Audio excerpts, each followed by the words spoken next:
Here's what happened. Okay, so this is the second time we've had to do this. I can tell you exactly what happened to my GarageBand where we now have to record this again. So Mercury's in retrograde. Oh, okay. Yeah. Yep, but Saturn is in posigrade, and Uranus is just Uranus. And Capricorns are doing their thing, so... Yeah. And then today's date is 4/8/2024. Now, right, 4 plus 4 is 8. There's 2 4s in there, right? Oh, yeah. But also, 8 minus 2 minus 2 is 4, and there's 2 2s in 2024. Oh, my God, and 2 plus 2 plus 4 is 8. And that's why the audio file was corrupted. Goddamn Capricorns and their We figured it out. We don't have to do anything else. That's the whole cold open. Let's just jump right into it. We numerologied and astrologied our way right into this podcast. That's how we do it in 2024. And that's how we're going to get through the whole thing.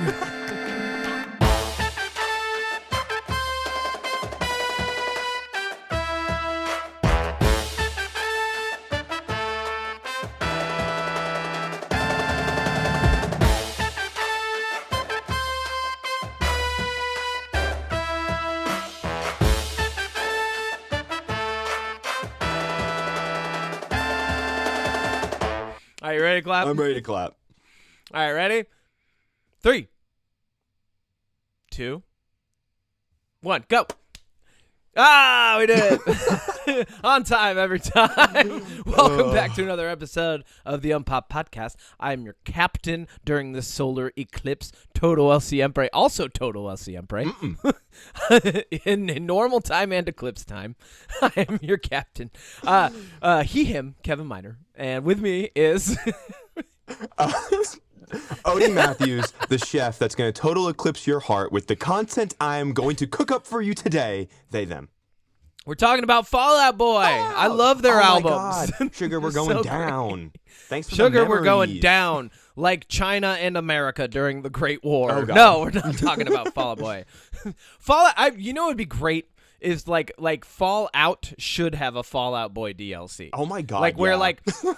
like you just like you're like exploring the wasteland. Patrick Stump just shows His up, head, like from Futurama, yeah, in a jar. Just Patrick Stump's head in a jar. He's like, yeah, I came out of that vault over there. We got to put on a concert in 2 days. Help me get the supplies. Yeah, help me get the supplies. Yeah, well, you know, Fallout is everybody's favorite 10-star, like 10 out of 10 fetch quest game. Oh yeah, because that's what it is. It really is. You get into these Bethesda games. I love Skyrim. Yes. You and I have already talked about this, so this is like a speed run podcast. I love Skyrim. Skyrim's just a giant fetch quest game. Anytime there's a problem, there's a load screen, and then you're in a place, and then you get a thing, and you go back and you solve the problem. Right? Whether the thing is information, or some new gear, or finding a person, or a new companion, right? Because you can have companions in these things, or maybe you get married. Now that's always optional. Do you get married in Fallout? You get married in Skyrim? No, can you marry in Fallout? I don't think you can. Okay.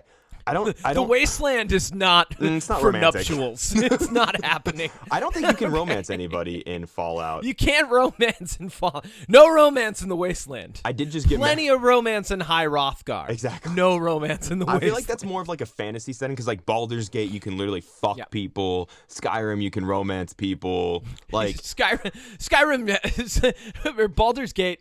Part of the game is just trying to fuck a vampire. Yeah. Like that's an actual vampire quest role-playing line game in the game. Yeah. But today, we are talking about Wasteland role player.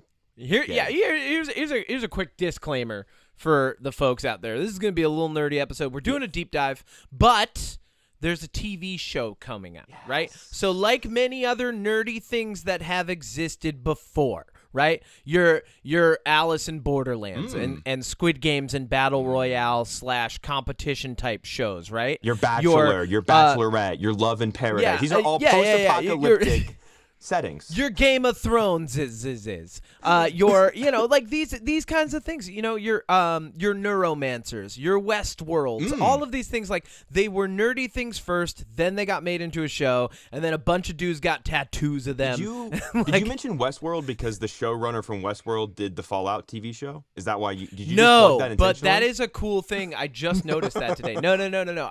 I mentioned that because a lot of these things were just nerdy things to begin with. Yeah. Like that, like your Doctor Who's, right? Like Marvel was just comics for, so like all of these things, they start out as kind of like a nerdy niche thing. The people who are super into it are getting made fun of, right? I mean, the next big one that's going to come, Sarah J. Maas is going to get her own little in-universe. I was just talking about this yesterday. You know how I'm reading the fairy sex books? Oh, yeah. Right? Yeah. There, well, and the sex isn't even that great in the books. I'll be honest. Like she's and here's how you know. And I should have known this because everybody's like, they get a little spicy. And I'm like, no, you guys just have spicy imaginations. Because this is a woman who, and I've told you about this, she doesn't write actual swear words in the books. She'll write, they uttered a curse as they drew their sword, which to me, and I told you about this. So now I just pick one curse word for each character, and it's like a cartoon for me now. But yeah, so we're getting into Fallout. Yes. You are a Fallout expert. You've played every game. Yes. You've done every side quest, 100% complete. Actually, achievements unlocked. I have. On Fallout New Vegas, Fallout 3, and I'm working on it with Fallout 4 right now. I am going through all the DLCs, all the side quests. I can say I have 100% completion in New Vegas and Fallout 3. Oh, hell yeah. Legitimately.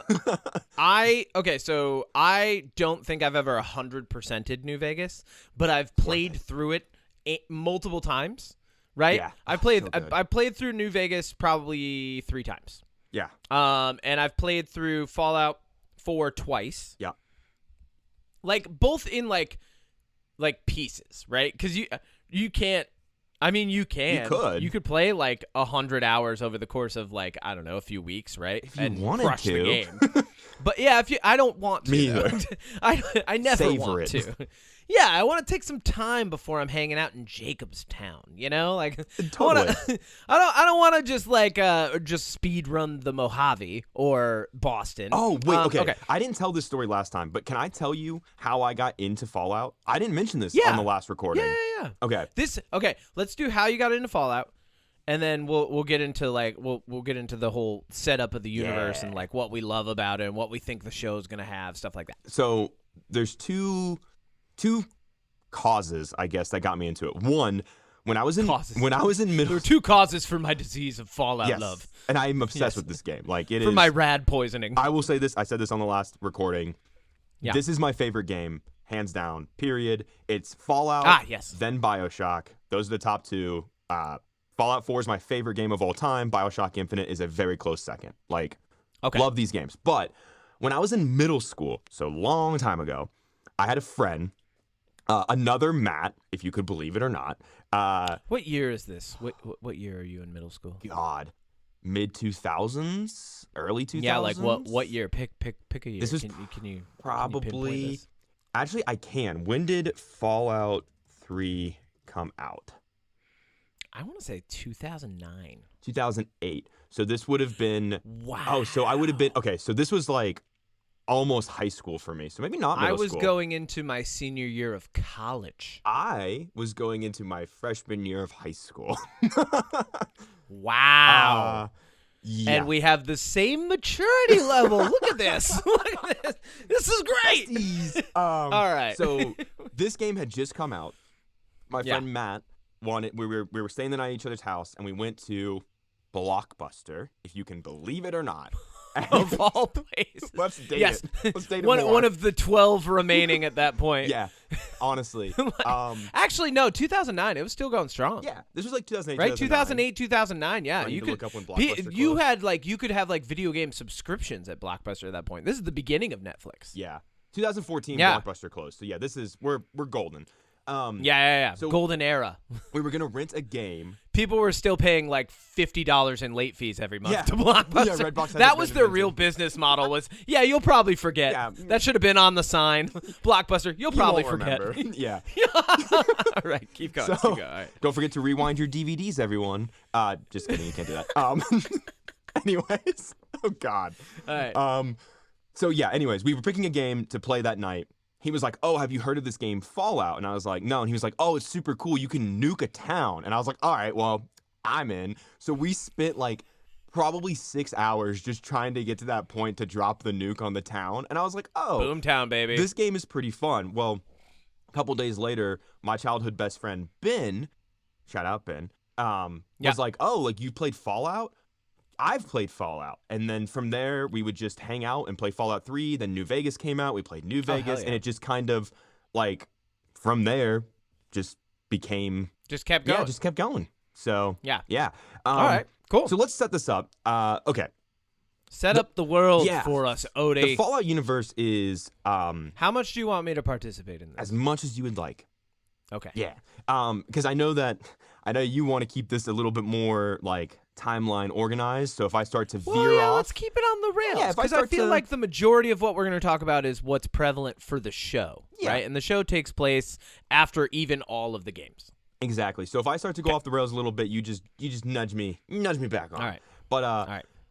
Basically, when you pick up in the games on Fallout, for anybody that doesn't know, it's hundreds of years after the nuclear fallout. So what I would like to do for the first part of this is take you through the timeline of how that nuclear fallout started. So we're going to start in like the 1950s, and then we're going to go until our normal timeline here in real world deviates from the Fallout timeline, kind of show you what's a little different, lead into the Great War, and then I think you and I are going to like briefly touch on what some of the games do leading into the series. How's that sound? You're way off the rails already. Okay. All right, so listen. What do you mean? Ain't that a kick in the head comes out in 1954. No, you're off the rails. Nope, I don't like this. We're gonna start. No, all right. Yeah, no. I like where you're going. I like starting with this is an alternate universe. Yes. It's not our world. It's alternate 1950s. The atomic family becomes real. What I really love, like, I'll say this before you run through, like, I don't think we need, like, specific dates for everything. Like, we really just need to touch on the Great War, right? Like, that's the only real hard date that we need.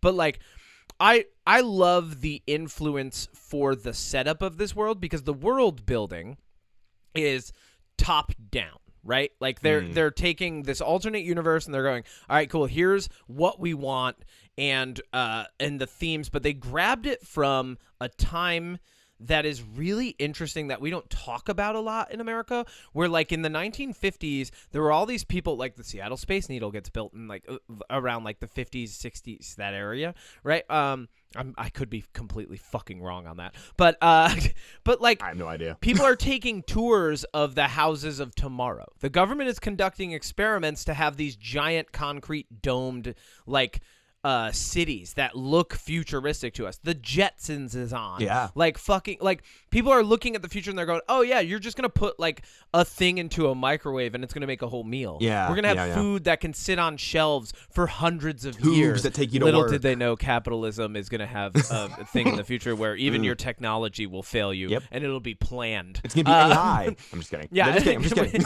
Little did they know planned obsolescence was necessary to maintain economic structure. But anyway, so like in this alternate universe, these atomic families that which is what they were actually called in American history, they become a real thing. Yep. And even cars, like there are like companies are developing cars that are powered by nuclear power. At the same time, similar to our history, petroleum is a dwindling resource, and so eventually, and this is what I'm sure you're going to cover. The war for resources starts to take over the world. All right, take it away. Okay, so we'll start very simple. 1940s, bombs drop on Japan, nuclear power, nuclear fusion, all of the stuff with atomic power is all introduced to the world. Now, we're like, why would we kill all the people with those? And instead, what we can do is we can just make money. Yeah, so unlike very American in our normal timeline where we kind of reserve that kind of power for destruction, this America leans into it to help society. So we have nuclear-powered cars, we have nuclear-powered robots. Everything kind of centers around this new energy source. So at some point between like 1945 and the 1970s, this is where our timeline branches. And what ends up happening is the U.S. goes from 50 like U.S. states to 13 commonwealths. Now, this is something that is kind of shown across the world and what we know, because one thing that I find really fascinating about the Fallout universe is we don't know a lot about what happened with other countries following the nuclear fallout. We're going to learn a little bit about London because there's a new DLC coming out. We know that Europe had some commonwealths, and that's pretty much all we know. So we know some people followed suit in shrinking, I guess, how would you call it? Shrinking their territories? They redivided geographic domains. That's right. Perfect. Socio-political maps shifted. Yes. Right. Yeah, and what's really interesting about that is the political structure of America was shifting, and that pops up in the games as well. Yes. So that is like the big branching point in terms of timelines, where America is now the 13th Commonwealth. If you're wondering where 13 comes from, 13 original colonies, 13 commonwealths. Yes. We went back to kind of that structure. So when you're playing through games, you'll be like, oh, we're in the New England Commonwealth, which is like Massachusetts and stuff, where Fallout 4 takes place, or, you know, the California Commonwealths or whatever. So I think you mean California Republic. True. But okay, yeah. One other thing as you're talking about this, America essentially technologically does a leapfrog over where we are. Yes. Right? So like that's where the term retro futuristic is what's used to describe this game, because there's a sense of retro fashion and politics and society, but at the same time it's futuristic. But that all gets frozen in time at a certain point because of the war. Keep going. Yeah. So we're just going to kind of go over some of the things that happen over the course of World War II ending to the Great War starting, which is about 130 years, give or take. So it goes up to 2077. Yeah, so from 1940, from the 1940s to the 2070s. Yeah. So about 130 years. Yeah. So one big thing that happens is a company called West Tech. So you'll see this a lot throughout the games, but West Tech basically becomes the single largest private contractor to the U.S. government. And what it's most famous for is they create the Power Armor, which is across the TV show. It's on most of the game art. It's a very pivotal and really cool part of the game. But in addition to that, they also did research on a thing called the FEV virus, which was it's kind of a plot point in a couple of the games where some of the evil factions either want to use it to like commit mass genocide, or in the first Fallout game, it is used to create the super mutants. So this company started researching it as well as creating Power Armor. And that's how we get zombies in the game. Yeah, but ghouls, super mutants, all that. The Power Armor, which is the best part. So then shortly after that, Robert House. Now, this name is important for a couple reasons, but mainly if you play Fallout New Vegas, he is a big part of that because the house always wins. How clever. But he is the founder of Robco. Now, Robco, in a nutshell, is basically the company that creates a lot of the robots that you see throughout the Fallout universe. The most popular one and probably most notable would be Mr. Handy, who is like basically your servant in a lot of ways. Mr. Handy is like Alexa, but if Alexa could float and like had detachable arms and stuff, like these little weird arthropodic. They're really cool though. Appendages, and they also are used in the military because there's like Mr. Gutsies, which have like flamethrowers and weapons and stuff, which you fight throughout the games. But the biggest thing that is most noticeable about Robco is probably the most crucial element that makes Fallout the game stand out, and that is the Pip-Boy. The Pip-Boy is created by Robco. That is like your in-game menu. It's how you travel. It's how you equip items. You know, it's your menu slot basically. Imagine an Apple Watch, but it does so much. And it's more. The size of your forearm.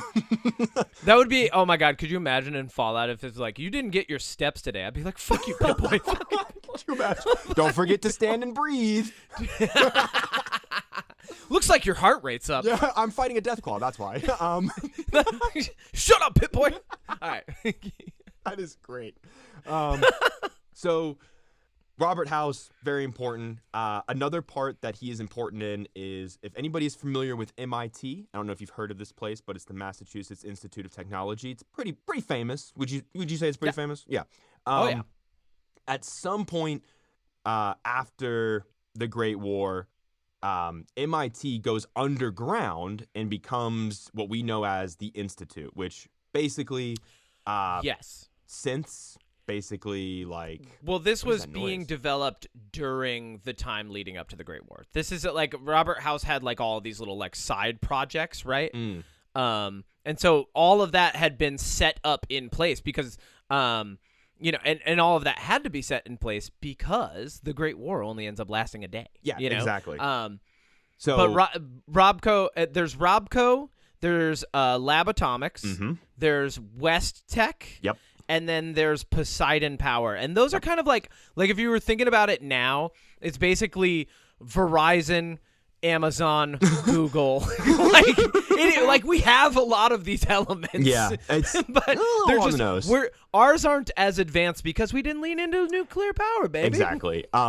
What makes the Institute important is they create what are known as synths. There is one of what are those? Well, no, let's get into those later. I just want to say they're in the games. Okay, yeah. I want to. It's later. It's later. Let's get up to the Great War. Okay, well then let's get into the Resource Wars first because this is the predecessor to the Great War. Okay.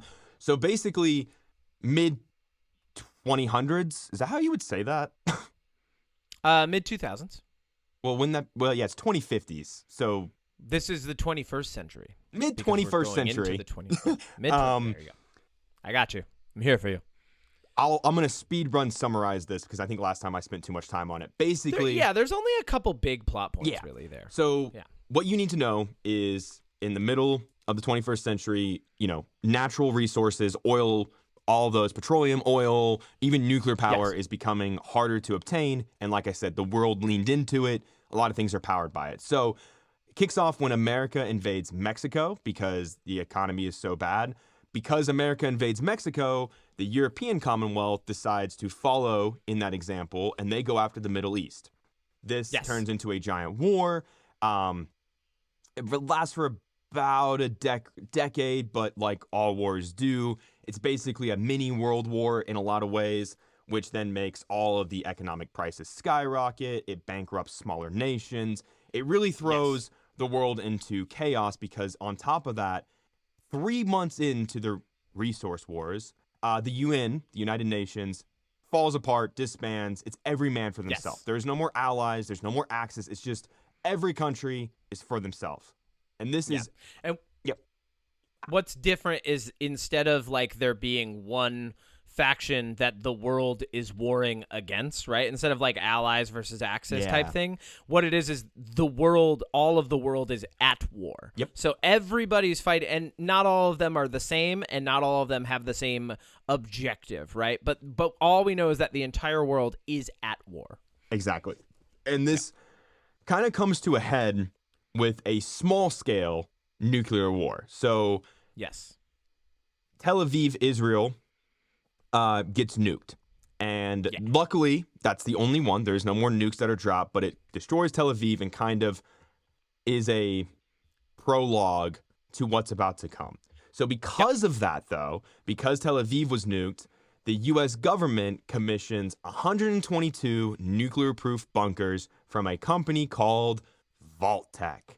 And this is what sets up the vaults of the Fallout universe. These are what they sound like. They're nuclear vaults that a select few can pay for to be a part of. And in good fashion, there is a twist when it comes to these vaults by Vault-Tec. Do you want to get into that now, or do you want to get into that after the Great War? Okay. Let's get through the Great War because this we're almost we've there. Already I feel like we've already almost been too long on this because it's literally just the prologue to the game. Yeah, I know. And the only thing we ever see of it is like 2 minutes in one of the games. Yeah. Well, okay. Well, then let's get into the one part that you do see in the games. About 10 years before the Great War, China invades Alaska. Now, the reason I bring this up is because in Fallout 3, there was a wonderful expansion, probably top 5 expansions across all the games where you get to play Operation Anchorage, which is the U.S. trying to fight off China. Just want to mention that because it's just a really cool thing. Through this, America takes over Canada, so now we basically have the entire North America continent. We're trying to fight off China. During this time period, certain factions that you see pop up through the game take place, like the Enclave, the Brotherhood of Steel. These are all just, depending on how you view them, they could be good, they could be bad. You run into them in the game. But this ultimately leads to the 2-hour event that is the Great War. The Great War. Now, we mentioned last time there's some things that start to happen, like some submarines are shown off the coast of certain... You keep saying we mentioned last time. No one hears I last know. Time. Last time doesn't exist. Last time not here. Last time got scrapped by GarageBand. Lucky us. Okay. GarageBand said you no longer get last time. Stop gaslighting our listeners. Okay. I mean, you guys can listen to it. It's out there. No. People are going to go back to the previous episode. They didn't talk about Yeah, what's going on here? What the fuck is going on? Basically, leading up to the Great War, like some submarines are shown off the coast of America. Some people are moving into action. It's very much like shit's about to kick off. Bombs drop, last for 2 hours. World's engulfed in flames. Bing, bang, boom. Here's the TLDR on it. some subs moved, and a couple missiles were sighted. Nobody 100% sure if they were nukes or not. And then America panics. And then China panics. Yep. And then all of a sudden everybody hits their button, and it's like the old classic YouTube video where everyone's launching nukes, and France is like, I'm tired. And then they're like, all right, take a nap. Then launch the missiles. You know, it's that happens. Mm-hmm. And so like, obviously the people who are going to be the most prepared are the people who have invested in Vault-Tec. And they go underground while the bombs are going off. We see, right? Like yes. we see bombs going off, and then people like while people are going underground. Yeah, in Fallout 4, and then they have these like I'm gonna call them colonies, right? Each vault is essentially a colony of people, and they are down there to subsist until a point where they can then go out, and like the mission of the vaults is to survive long enough that they can eventually go back out into what in every game is called the wasteland to repopulate and reestablish civilization. Yes. Okay. Yep. And that basically 2077, two-war Great War, and then, you know, a certain time period later, the games start to pick up, and you get to explore what is left. Now, one thing that I like to mention when it comes to Fallout that I love is you've already hit it. The retrofuturistic is awesome because when the bombs drop, it basically freezes time. But what I love about the Fallout universe and the world building is that, yes, there are 122 vaults. You don't see all of those in the game. We're still learning more about them. But there are people that obviously didn't get into vaults that survived than bombs dropping. Because when you come out of the vault in some of the games, you're not a vault dweller. Very specifically, Walton Goggins in this alternate universe does not survive. Exactly. That's for the TV show. He does survive, but he doesn't get into a vault. No, and that's the thing is, what I love about Fallout is, and I think it's done really well in Fallout 4 specifically, where you come out from the vault and you learn that the world kept moving. For the last 100, 200 years, people kept, they made cities like in Fallout 4. Again, I'm going to reference Fallout 4 a lot. It takes place in my favorite place on Earth, Boston. But, Fenway is turned into a city. You find out that there are caravan traders. You find out that there's factions. You find out there's people at war. You find out that there's raiders. You find out that just because you were in the vault doesn't mean that everybody that wasn't died. That there is still a civilization of sorts. It's just very anarchy-based happening in the world, and I love that. I love that it's not just vault people survived. Me too. Particularly Walton Goggins. Yeah. TV show. But yeah, so yeah, there were people who survived, but not only that, animals survived. The entire landscape of the world changes, and people are inside vaults for at least as little as roughly 100 years, just under. Yeah. Because the first people to come out of vaults in Fallout 1, because I have the timelines on this, so I'll just run through this real quick. Let's do it. So in Fallout 1, the main character, the Vault Dweller, right, as they are known in the game, is coming out in 2161. So bombs are dropped 2077. Just under 100 years later, the Vault Dweller comes out and starts investigating the landscape. Now in Fallout 2, we fast forward almost another 100 years.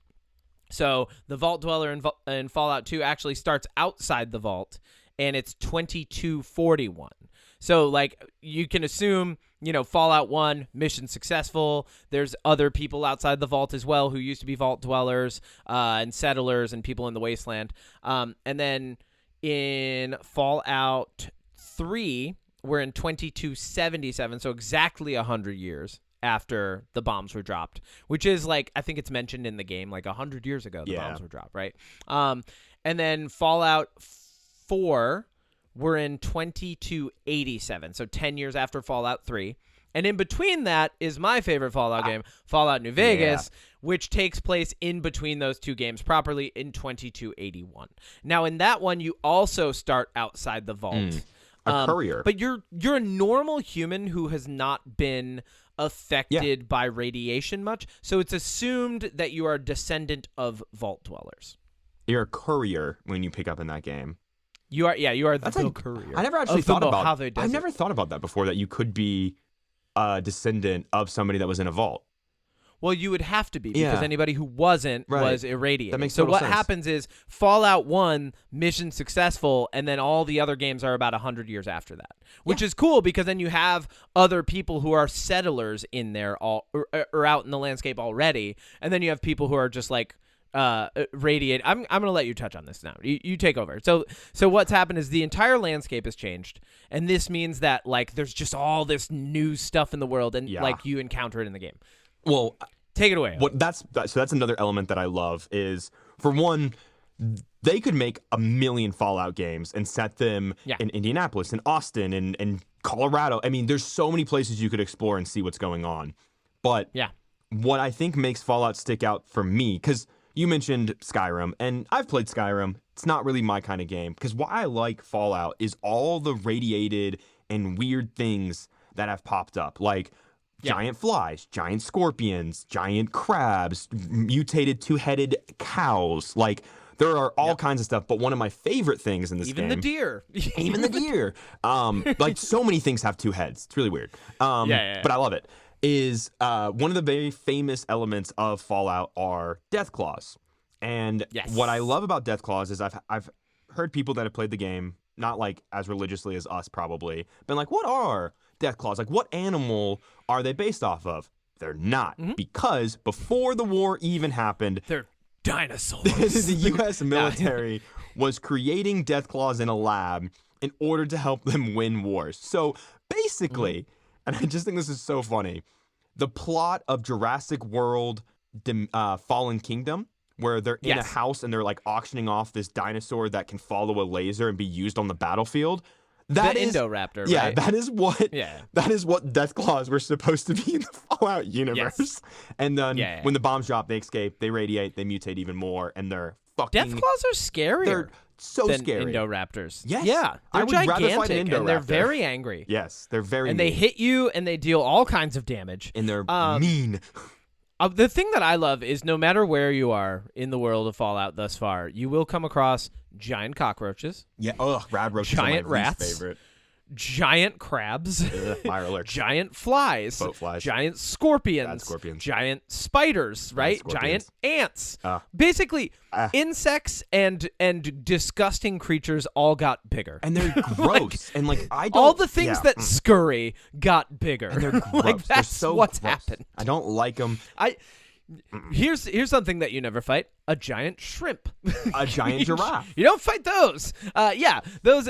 And then there's also rad bears, right? Rad bears are out there. There's crazy irradiated bears, and we actually see one in the trailer for the Fallout show. Oh yeah, it's eating somebody. Which I'm assumed it's going to be a big fight scene in the episode, because you can see the character who plays the Brotherhood of Steel representative is fighting it. Yeah, with power in armor. like a cave or something. Yeah.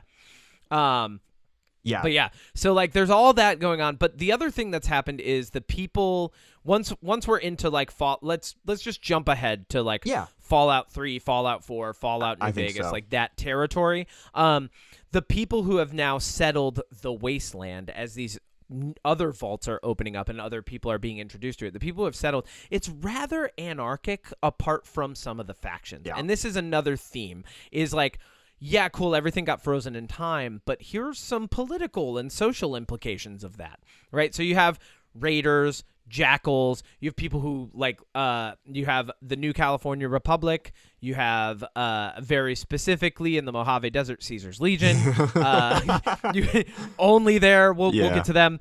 You have the Brotherhood of Steel also, there's what else is there? There's the Master has his church, Enclave, right? The Church of the Institute, Atom. The Enclave, the Institute. There's all these different factions, and they all have Minutemen. They actually say it in the trailer. I like that they said this line: "Everyone's trying to save the world. Nobody can agree on how." Yes, and that's what's really like the conflict of the game. It summarizes it perfectly too, because yeah, I would say. We know in the show, and I think these are the two we should really hit on because we know they're going to be in the show, and this is hopefully to get people into the show. We know it's going to be the New California Republic, the Brotherhood of Steel, and then obviously Raiders. Well, okay, so they are definitely going to be in it, and then you can see that like there's something akin to like Prosperity, like the town in New Vegas, where like there's probably going to be some Raiders, right? I would love if there were some of like if like the boomers made it into it, right? Like the people who had taken over the air base that weren't Brotherhood of Steel. I would love if what were the guys who had all the dynamite? What were their names? They weren't the boomers. What were the Powder Gang? Yeah. I would love the Powder Gang to be in there. Those are funny. But yeah, so like and then a lot of the Raiders and Jackals are like Mad Max influence, right? Yes. So they're throwing on like scrap. They're literally throwing on like pieces of metal with like spikes on them and stuff, and like chicken wire more show cages on their anything. heads, and then they'll maybe like eat people. Cannibal. There's cannibals. So everything in this world, essentially, as the main character as you're playing through the games, wants to kill you. Yeah. And they say that in the trailer too. I went back and watched it today, and I was like, oh, they kind of lay out like how the game feels for people who play it. Like, 1, everything wants to kill you. 2, everyone's trying to fix the world, but nobody can agree on how. And 3, and this is the big tagline for the game, and kind of what like the games are really about: war never changes. Nope. It's Ron Perlman, because you come baby. back out, and it's just a war for the world, and you're trying to figure out which side you're on and how you're going to help fix it, right? How you're going to do your part to maybe come back from this crazy wasteland existence into something better. And yeah, there's a lot of factions out there, and I mean realistically that could be its own episode. There's so many factions. What I think you need, and it will be another episode. This episode's done. Play the music. No, well, I mean, I'm sure when it comes to did it. When it comes to the TV show, which we're gonna cover, because I am going to binge the fuck out of it on Thursday and Friday. Like I will. It drops on Thursday. I'm gonna be binging it. I'm sure. I'm gonna try to. I'm sure we'll get more into some of these factions, but the one thing that I think people need to know is the NCR. This is my opinion. Are probably the New California Republic. Yeah, the New California Republic, thank you. Are probably the most sane faction out there. In terms of apart from being relatively tyrannical, yes. Yes. Well, again, this is like, not to get political, but this is like choosing. Also, they have the dopest flag. True, it's a bear. Just a bear. It's just a bear. This is the factions in Fallout. You want to get down with the bear, guys? The factions in Fallout are. It's like choosing between Trump and Hillary, right? Like there is no good option, but one might be slightly better depending on where you lean, right? Like one of them maybe is just like, I don't know, committing crimes somewhere else, and the other one's committing crimes in front of you. Exactly. Like, yes. And like the New California Republic is, they want order, but they believe it should be achieved a certain way, which is kind of a through line for all of the factions. Whereas you have like the Brotherhood of Steel, which they're a militaristic. Like almost like like we've been over this. They're Nazis. Yeah, they are Nazis. They are Nazis. Without the objective of genocide on people, they are Nazis. Because anything that's not a normal human, they want to just like wipe off the planet. To quote Anakin Skywalker, "You're either with me or you're against me," and that's the Brotherhood of Steel. The Brotherhood of Steel. Yeah. Now, well, they're say, also, and here's the thing. Like, while we're going through this. Are you just listing the factions? I'm just kind of going through the two that are going to be in the show, but we can touch on them however you want. Well, I was going to say one of the coolest parts of the game, and what I'm interested to see how they execute this in the show, but because you can't obviously the show's not going to have a second playthrough, right? But in the game, you can pick different factions, and it changes the way that the game plays out. Yes. Who likes you, who doesn't like you, how the game ends, what the epilogue is, right? Like, I was just watching the epilogue, and for each faction you pick, there's completely different consequences at the end of the game. Oh, yeah. And I remember my first playthrough, the reason you play through this game a second time is usually on the first playthrough, you're like, I think I made some good choices. And they're like, and this town was completely enslaved. And you're like, no, I have to go back. Oh my God. I need to play this again. Restart. Like, yeah. All the women and children were killed. It was safe, but also slavery's back because of you. Like, you piece of shit. Yeah, right? The game... well, and that's why at the end of the game, it's like, okay, you've made all these decisions. Here's some positive consequences. Here's some negative consequences, because war never changes, baby. Yep. Ain't that a kick in the head? Really? I'm going to say that at least one more time. I know. It's okay. It's a good saying. It's my favorite song in all of the Fallout games. It's, I don't...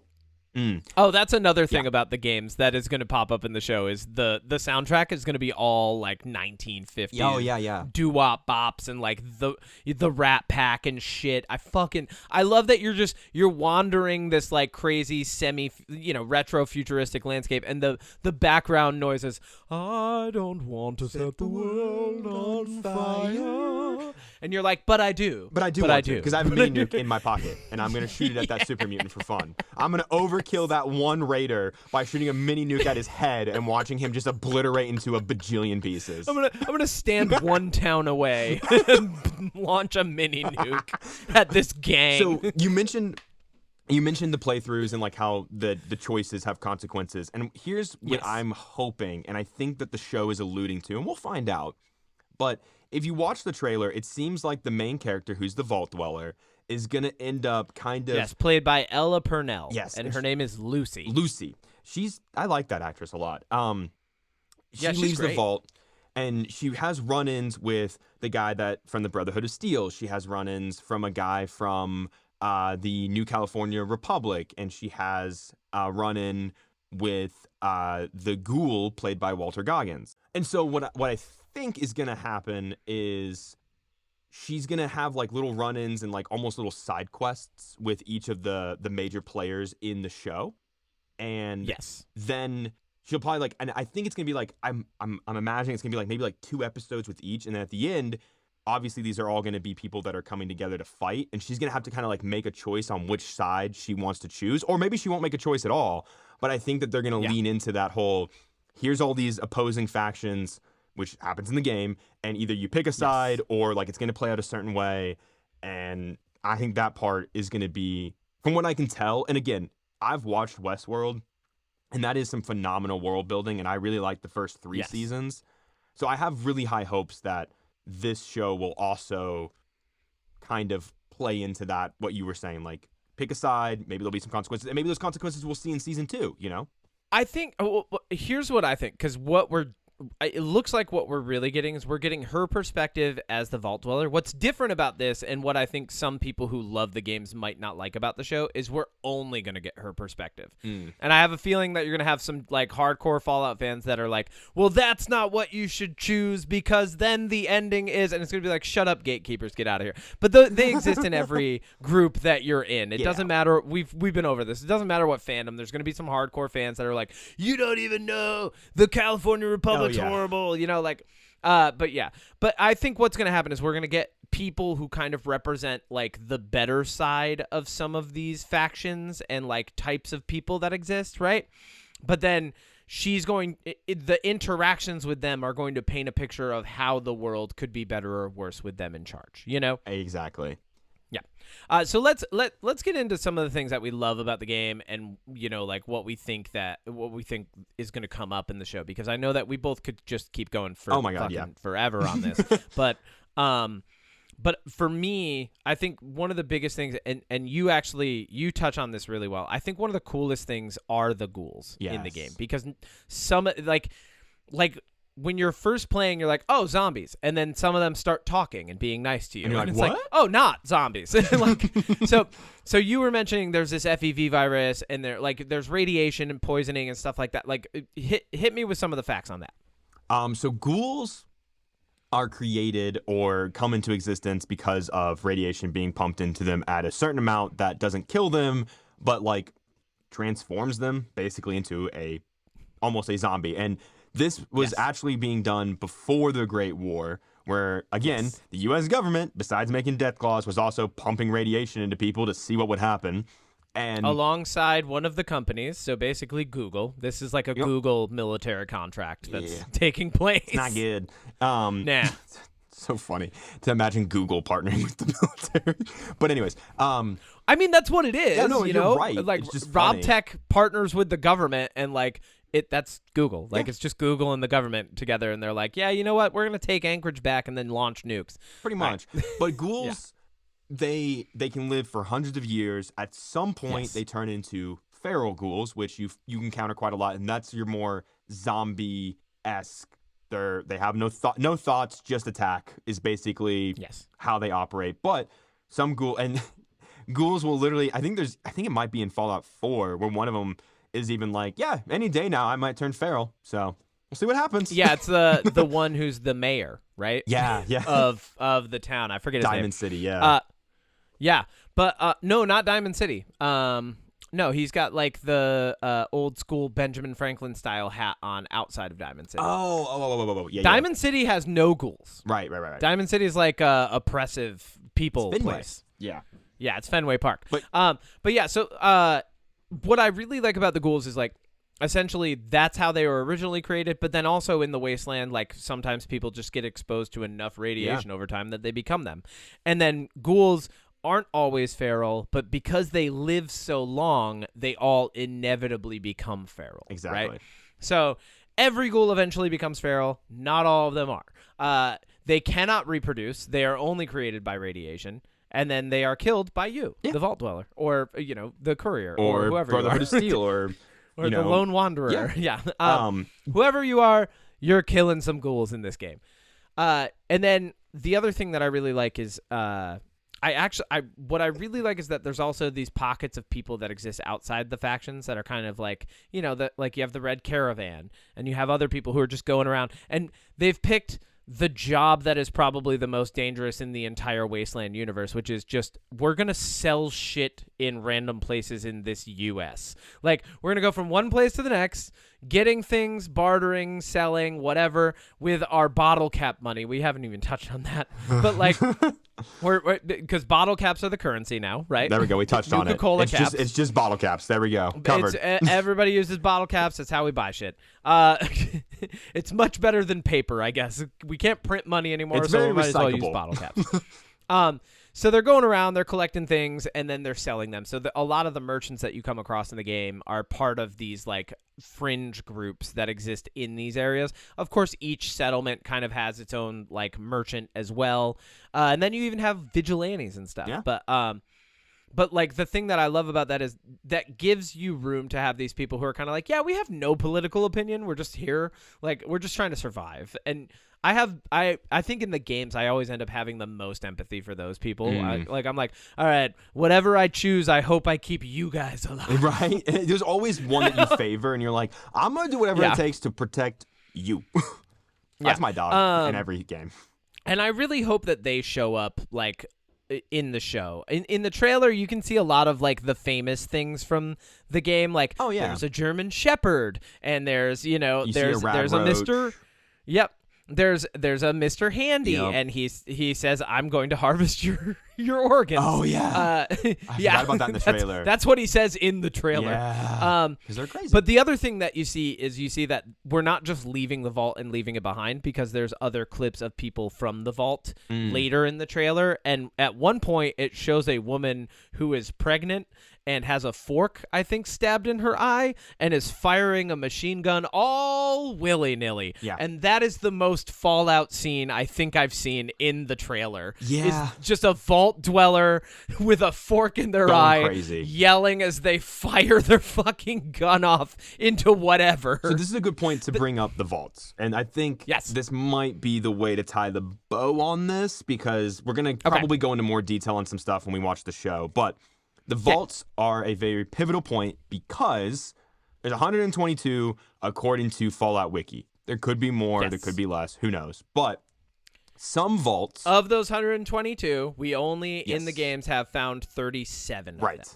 So vaults are either normal. Or have heard of 37. Correct. They're either normal in the sense that normal society, think the TV show The Silo from Apple TV. You know, pretty normal society. Everyone has their part. Everyone plays a role. Or they're evil, diabolical experiments placed by Vault-Tec through the U.S. government before the war started. Think The Silo on Apple TV. Perfect example for both. And there are some crazy experiments that happen in these vaults. Like, again, I think it looks like, for the most part, the show is going to be a normal vault, although I have my hypothesis that I don't think it is. I think after seeing that shot of that woman with the fork in her eye, I'm like, there's no way. That's what I'm saying. This is definitely a social experiment gone wrong. I think one of two things is going to happen with that vault. I think it's either going to be she leaves and then the experiment like really starts to show its face, or that's what I think is going to happen. Or when she leaves the vault, a group of raiders sees that she leaves the vault and they go and attack the vault. I think either, but I honestly think her leaving the vault, I would love if that's what triggers the experiment to start. Yes, that's is what they've I'm hoping. Sent someone out now. All right, here's what's really happening. Like, okay, so Vault-Tec, so Vault-Tec gets all of these people to commit a bunch of money and basically their lives to the vaults, which do save them, right? And there are vaults that are control vaults. So I think it's important to mention that. Yes. Like, Vault-Tec, yes. Like, I mean, if there's any vault that's a social experiment that's pitting man against man, it's an evil company. So, yes, Vault-Tec is an evil company. Think Apple, Verizon, Google. Think Apple, Verizon, The Silo. But like, apart from the control vaults, there are these different ones, and a lot of them seem to be social experiments where it's like some of the vault dwellers are going to live in high luxury and the other ones are going to live in filth. Yeah. And like some of the experiments are like, all right, well, everyone has this disease and this guy has the cure to it. How do we solve this problem? Right? Then there's a couple vaults that just go haywire on their own anyway, where like the residents decide to, in the games, like they decide to put their brains inside of robots so they can live in the vaults forever. And then there's your personal favorite, the clones, the Gary Vault. The Gary Vault. Which love is that one. I forget which number that is, but yes, they just clone a guy named Gary gets cloned so much that he becomes feral. He begins to recognize that anything apart from him is a threat. Yep, and he kills and everybody so eventually in the vault. And so you go into this vault, and it's inhabited by nothing but Gary. and all Gary, he can say is Gary. Yes, and I think when you first come across him too, it says Gary, and if you respond Gary, it like just walks away from you. It's like, oh, okay, cool, you're Gary. And then, but I think one of the it's either like you can respond Gary, or one of the responses is or what? It's like, who's Gary? And then they're like, Gary, and they start attacking you. We gotta kill you. We gotta kill you. I don't know why I love that vault so much. I guess I just love the idea of because it's Gary. Because it's like my memory's a little hazy on that vault, but I'm pretty sure it's like dark in there when you first get in. So it's just a bunch of clones of Gary just like standing around going Gary. It's just so stupid. Because much like what happens when you clone someone over and over again, they become more stupid. Yeah. They're basically classic cloning thing. Yeah. Yeah. So the vaults, essentially, a lot of them are social experiments that end up fucking the people up who go out into the wasteland after the fact to repopulate things like that. I think it's worth noting at the end of talking about the vaults that the original game just starts out because your water gets fucked up, and so you're just an errand. Like we said about these games, it's just a giant fetch quest. Whether the thing that you're fetching is a piece for fresh water, or your dad, or your son. Or as these games go on, you know what? That's what they are. You mentioned something cool that I like, and I think this is my final thought on this. One thing that I think makes Fallout a little unique, and I know there's other games like this, but it's literally everything. Yeah, well, all the games when you start off, like I'm going to use Fallout 4. Fallout 4, you're just a dad. You're a dad with a new son in a town. You go into a vault. Your son gets kidnapped, and then you have to go find him. In Fallout New Vegas, you're a courier who gets shot, left for dead. You go on a revenge mission.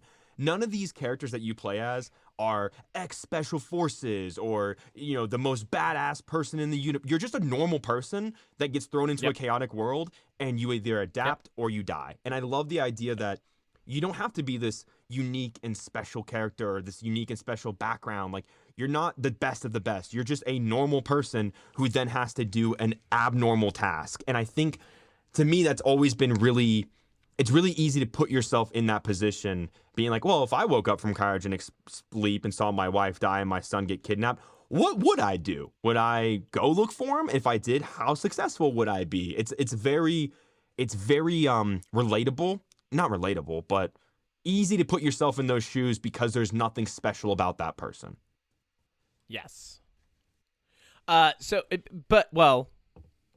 What did you just say? Did you say there's nothing special? There's nothing special about them, Kevin. Because you in Fallout, you are special. You are special, Odie. And this is something that we should. But let's talk about our favorites after this, and then a little bit more. But in Fallout, I think one of the best things about it, and I said this last time. No, there's no last time, Kevin. But yeah, it doesn't exist. Solar eclipse, baby. Eclipse in my heart. So.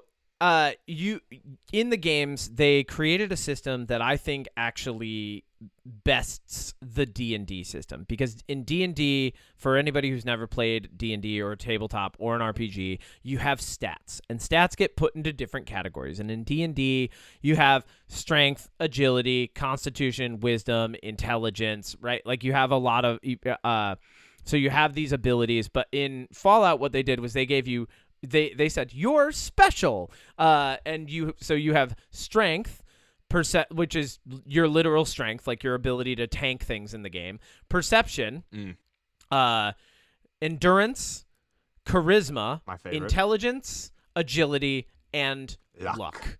And luck is probably the best one, because Fallout is one of, you said, what makes it unique. And I think the special system is what really makes it unique, because it was the first game that you could just make a character who was like just lucky. Like, you just survive things because bullets hit you less. Like, that's it. Like if something's coming at you, it has less of a chance of hitting you. Yeah. Just because you exist. Better chance of finding better gear, things like that. Well, and each of those categories has like perks that you pick up throughout the game that make you better with different things. And you can see this Walton Goggins' character, the Ghoul. I think what's going to happen is the main characters in this show have some sort of a perk that we're going to recognize, because Walton Goggins' character shoots another character with a pistol, and the character literally gets a hole blown through them and flies backward. I love that shot. Which is a perk that you get when you're in the game. He also gets stabbed with she stabs him with what I'm assuming is either like Jet, she shoots Psycho. him with Jet or Psycho. And he's like, that is a very small drop in a very large bucket. And it's like, oh, cool. Yeah. So you get to pick all these different perks, and some of them are like it takes more drugs to fuck you up, because in these games you can also become addicted to them, right? And like the two big ones that we'll probably see in the show are Psycho and Jet, right? And what's great about Psycho and Jet is, like, if you're in a pinch in the video game and you need like some extra endurance or strength or whatever it is, right, you can give yourself some Psycho, which is basically liquid cocaine in a syringe. And if you need some extra speed and to move around people much faster, you can give yourself Jet, which is basically liquid speed in a syringe. And they were conveniently created for you by the same company that made the robots that want to kill you. That's a good thing. I think Fallout, it has so many things that it's not that any of the ideas by themselves isolated are unique, but that like all of them together make this unique universe that you exist in when you're playing the games, and that we're going to see on display in the show. From the AI to, we didn't even talk about super mutants. No. I didn't see one in the trailer. I don't think they're gonna, honestly. Not yet. I wouldn't be surprised if they save like that, the Enclave, and maybe like the Children of Adam and stuff. I wouldn't be surprised if they save that for like a later season. Yeah, maybe the end of season 1, like the post credits as like a super mutant, right, or whatever. That'd be cool. But yeah, so there's also AI, right, in the game, which I think is really great. The the Robco robots are AI. They do interact with you. They do learn. They are proper artificial intelligence. And then there's a dog that's technically AI. I mean, it's really an android. Yeah. The Institute. Yeah. Synths. Yeah, and the Institute makes, we didn't even tell. all okay. of these. We said we were going to talk about the Institute later. Here's what the Institute is. Oh, yeah, Basically, yeah. Oh, yeah. The Institute creates synths, which are human-like robots, human-like art intelligence that they have your consciousness. Yeah, in some plots of the game, like Fallout 4, there's a really good expansion where you go to Far Harbor and the Institute is there, and this girl believes that she is a synth and she was replaced. So, like, they kind of have this, like, are you real? Are you not? It's kind of like synths can replace human beings with all of their conscious and stuff and, like, basically swap them out easily.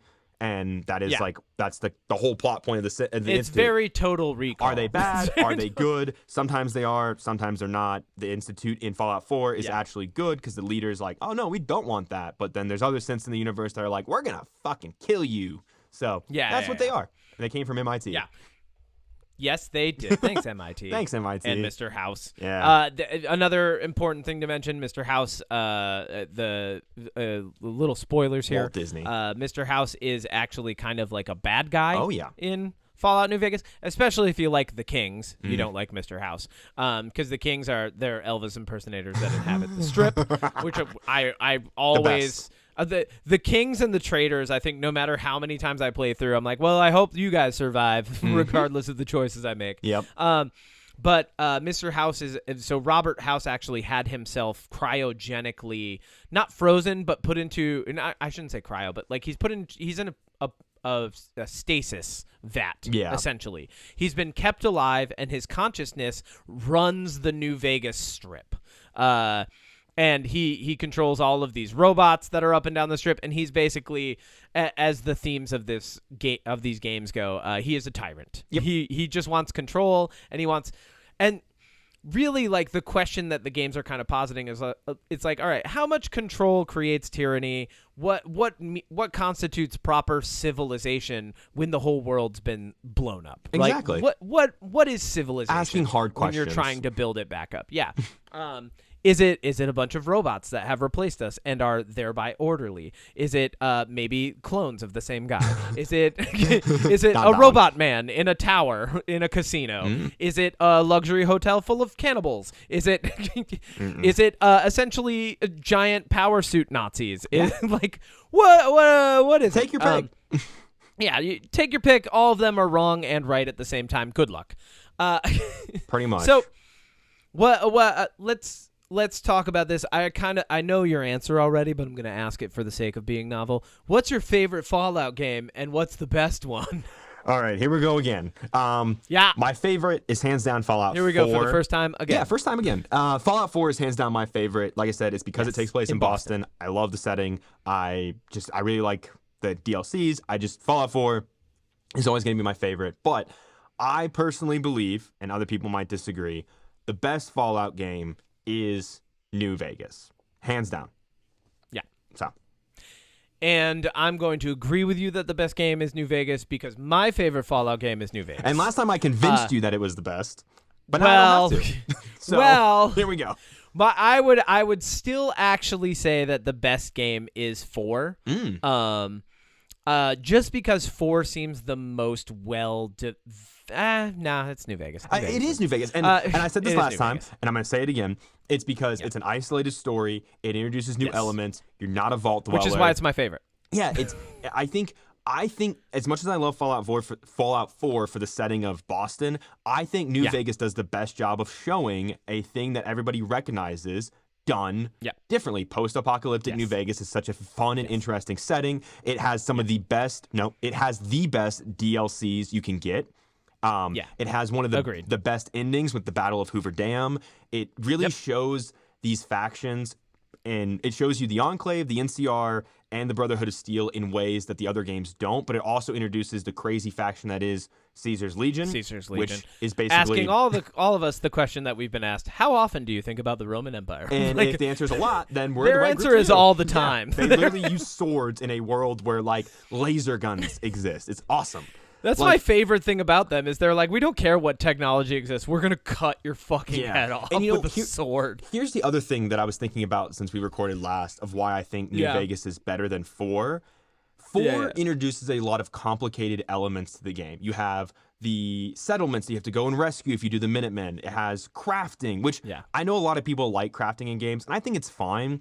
But the crafting in Fallout gets so complex, and like there's so many skill charts and things you have to do, and you have to go get all these little accessories and items to make your guns better. But in New Vegas, it's just just play. You don't need a settlement. You don't need a house. You don't need to craft. Just go kill shit. Go do your thing. Fallout.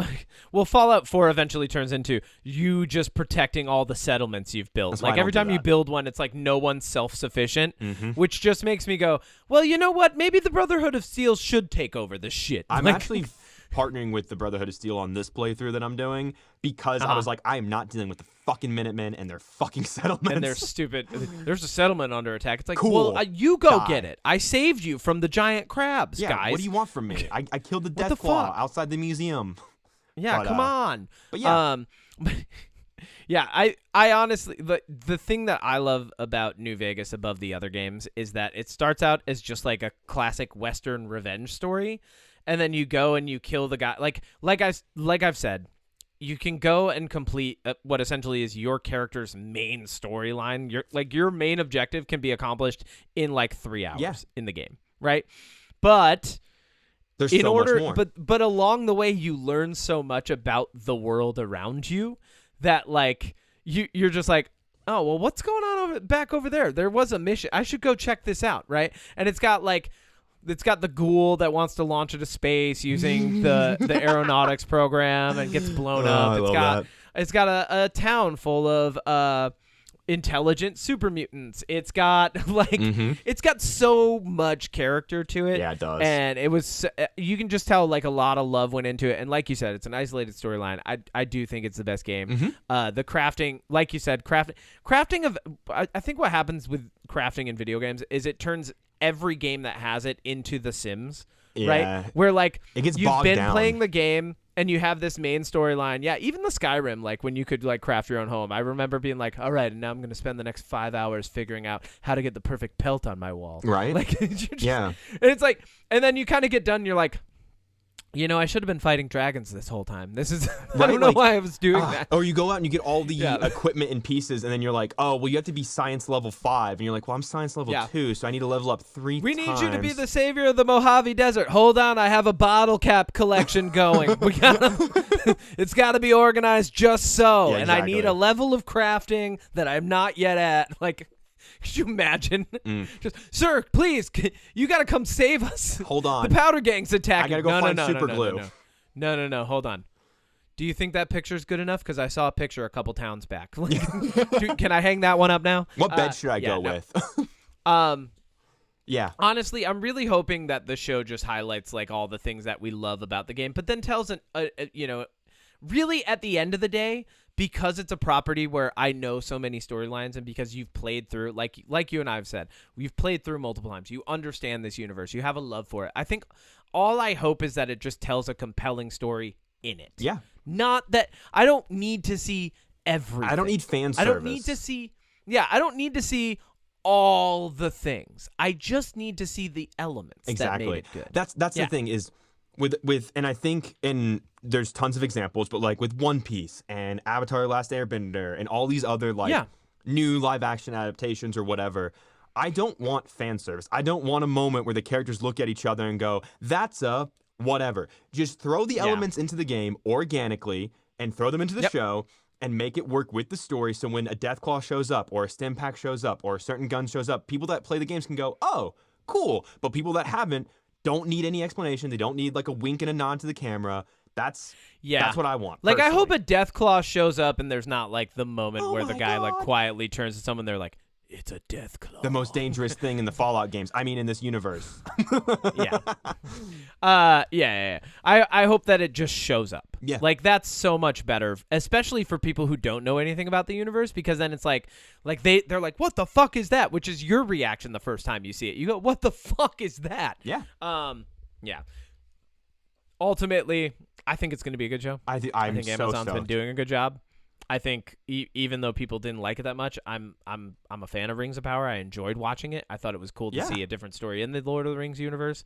I think they've done a good job with some of the other properties that they've had. Man in the High Castle, right? The Boys, Gen V, Jack Ryan, Invincible. Exactly. Prime. They're Prime doing a good hit. job with these franchises. They hit. Yeah. They really do. Thanks, Ricky Bezos, Stenicki for giving some of our money back to us in the form of entertainment. Yeah. Thanks Bread and circuses for all of us, and we're back to the Roman Empire. What's your jam? Oh God. Yeah, my jam. Look, there's a video on my YouTube channel, Magnum Opus, about this, but I want to throw out that if you want a movie where you can turn your brain off, enjoy some over-the-top, chaotic, stupid action, you're a fan of bad writing and stupid dialogue, unrealistic characters, and a premise so stupid you can't help but love it, then I highly recommend either watching the movie The Hurricane Heist or watching my video on the movie The Hurricane Heist. I recommend watching both. Yeah. And instead of explaining any bit of it, I would recommend that anybody listening to this just goes and watches your video. I love your channel, Magnum Opus. Woo. It is the best thing I think that you've done ever since I've ever known you. I wholly endorse it. No, seriously, I think you have a good voice for it. And as someone who has a passion for cinema and TV and just entertainment in general, as someone who's passionate about it, I think you do a really good job of not just hating on these things that let's be real. Like if I watched that movie and then made a video about it, I'd probably just trash on it for 10 minutes. But you do a good job of saying, but here's a few things that are good about this movie and why I enjoyed watching it, even though it's a bad movie overall, right?